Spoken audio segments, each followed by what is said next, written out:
another message for you, Leo. Peace, kapayapaan guys. Ito i-mind nyo na yan sa comment section, no? Peace, kapayapaan, kalmadong buhay. So napaka-importante nito and napaka-swerte nyo, no? Kung talagang maka-experience kayo ng kapayapaan because ibig sabihin nito, mawawala na yung mga worries nyo, yung mga bagay na nagpapastress sa inyo, magiging kalmado na yung takbo ng buhay nyo kasi kalmado rin yung energy nyo, yung pag-iisip nyo, mga kapiksing.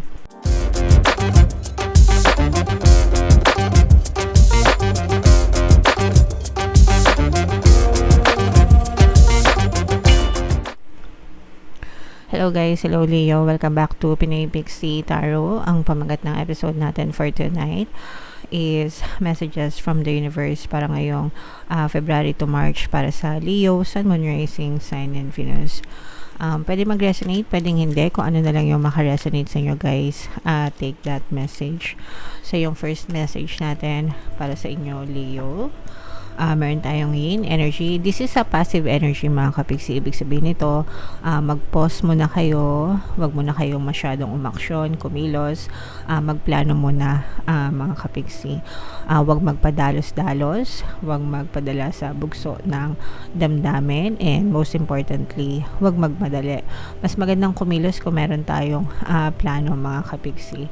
Although okay lang din naman yung parang meron kasing ibang tao na parang instant, no?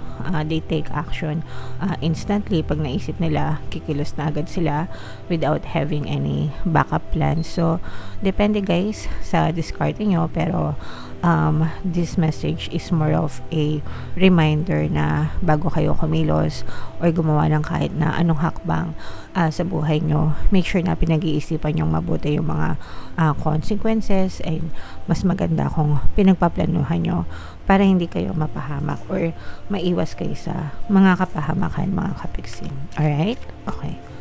Excuse me guys. Sorry.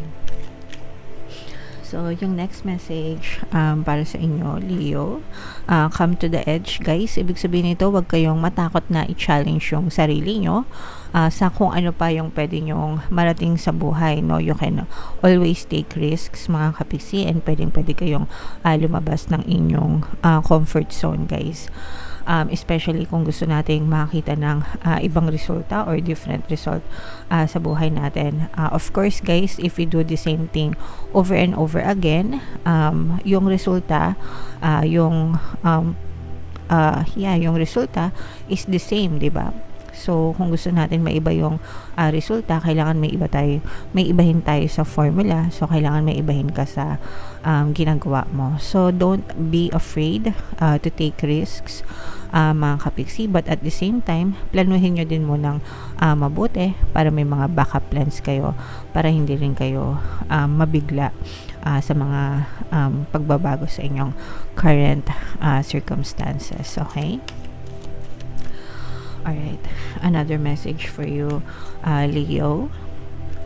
Peace, kapayapaan guys. Ito i-mind nyo na yan sa comment section, no? Peace, kapayapaan, kalmadong buhay. So napaka-importante nito and napaka-swerte nyo, no? Kung talagang maka-experience kayo ng kapayapaan because ibig sabihin nito, mawawala na yung mga worries nyo, yung mga bagay na nagpapastress sa inyo, magiging kalmado na yung takbo ng buhay nyo kasi kalmado rin yung energy nyo, yung pag-iisip nyo, mga kapiksing.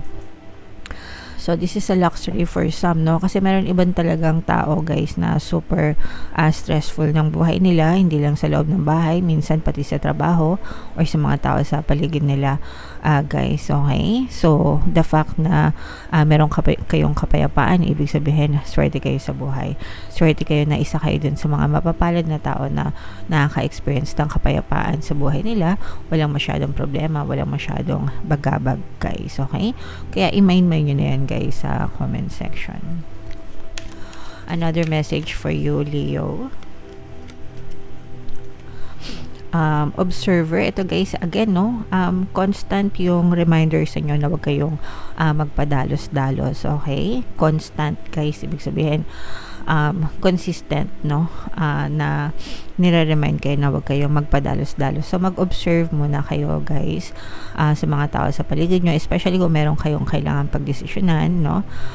Pag i-observe nyo muna yung sitwasyon, test the waters, kumbaga, yung mga tao sa paligid nyo, what's happening, positive ba or negative ba yung energy, mararamdaman nyo naman yung vibration na yun, mga kapiksi. So kapag komportable na kayo, di ba, kapag okay na kayo, your intuition will tell you, okay, and tsaka kayo mag-decide kung ano yung gusto nyo mangyari. Pero kung medyo worried pa kayo, may bagabag pa, ganyan, medyo stress, it's a negative energy, so layo-layo muna kayo, and balik na lang kayo kapag kalmado na kayo, okay?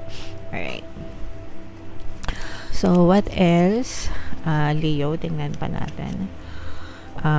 Why? So, ibig sabihin nito, guys, marami kayong katanungan, no? For some of you, although hindi naman lahat, maaring tinatanong nyo kung ano kung yung sitwasyon nyo sa buhay, kung bakit nyo na-experience yan, kung anong lesson yung pwede nyo matutunan dyan sa experience na yan sa buhay nyo.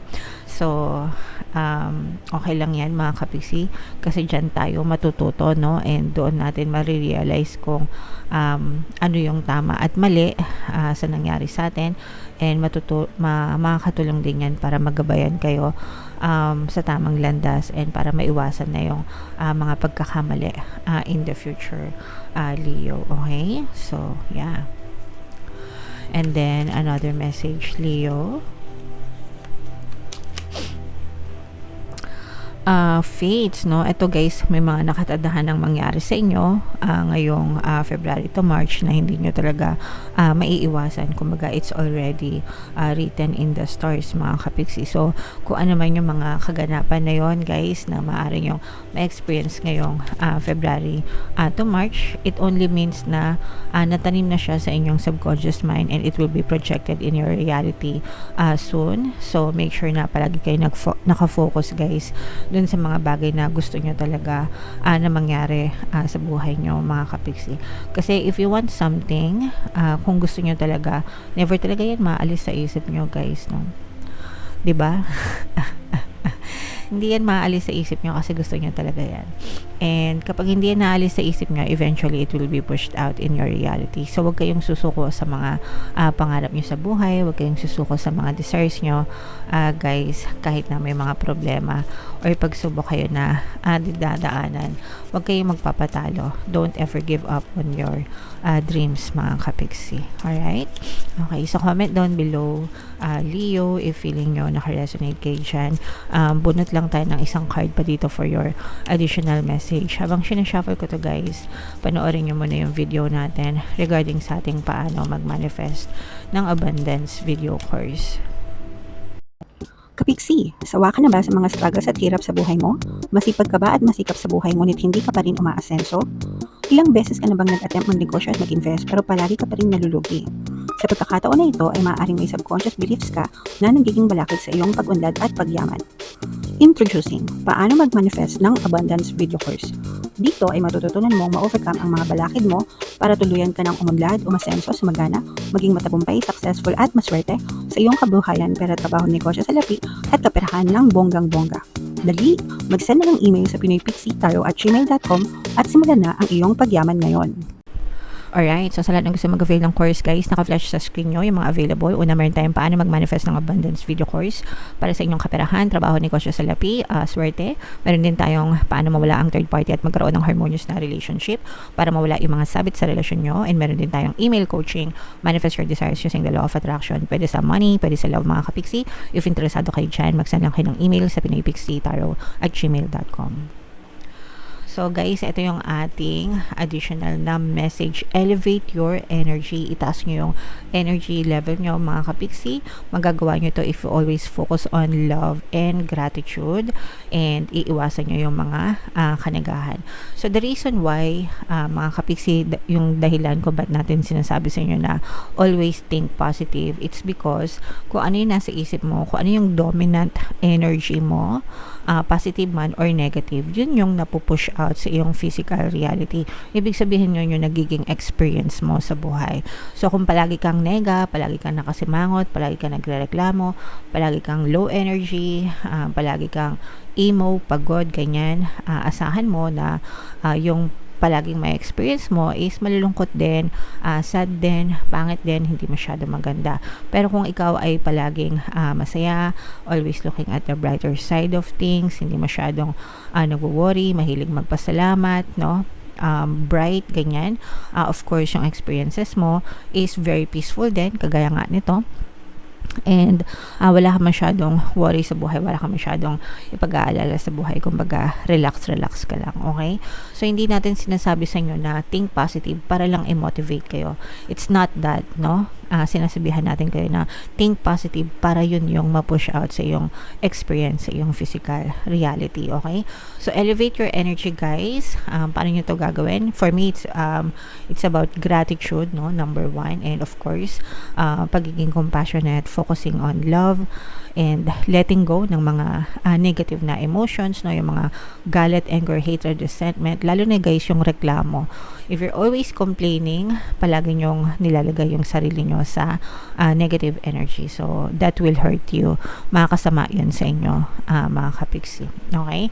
So always accentuate the positive, eliminate the negative, mga kapiksi. Your thoughts are vibrations that attract positive or negative energy. Notice your current emotional state. Clear any negativity through conversation, movement, breath work, prayer, meditation, and so on. Then guide your thoughts back to love and abundant possibilities. When you elevate your energy, you attract abundance, health, and prosperity in your life, okay? So, dito sa ating channel, guys, meron tayong sa mga kapiksi natin na stress, no? Stress ba kayo, mga kapiksi? Comment down below kung stress kayo. Meron tayong Tagalog guided meditation. Nandiyan yan sa YouTube homepage natin. Scroll nyo lang pababa, mga kapiksi, para mawala ang stress and anxiety. So kung masyado kayong nega, guys, pwede nyo pakinggan yon for your meditation para mawala yung mga negative energy nyo. Pwede rin kayo, guys, makinig sa ating Ho'oponopono Subliminal sa mga kapiksi natin na merong emotional pain, guys, okay? And para gumaan yung inyong pakiramdam, and then start focusing on positive thoughts, para magkaroon din kayo ng positive vibration and positive energy, para yun din yung ma-attract nyo sa buhay nyo, okay?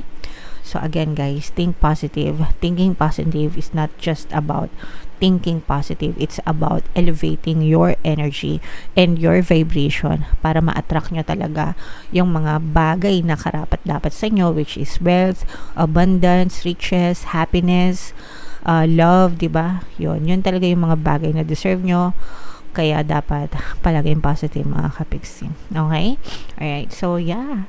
Comment down below, Leo, if feeling nyo naka-resonate kayo dyan. And for more tarot readings, guys, no? Click nyo lang tong playlist na to. And ito naman yung ating success stories ng paano mag-manifest ng abundance video course. Click here to subscribe, guys. Ito yung ating mga pampaswerte subliminals. Thank you for liking, sharing, and subscribing. See you again next time. I love you all. Have a nice day. Bye-bye.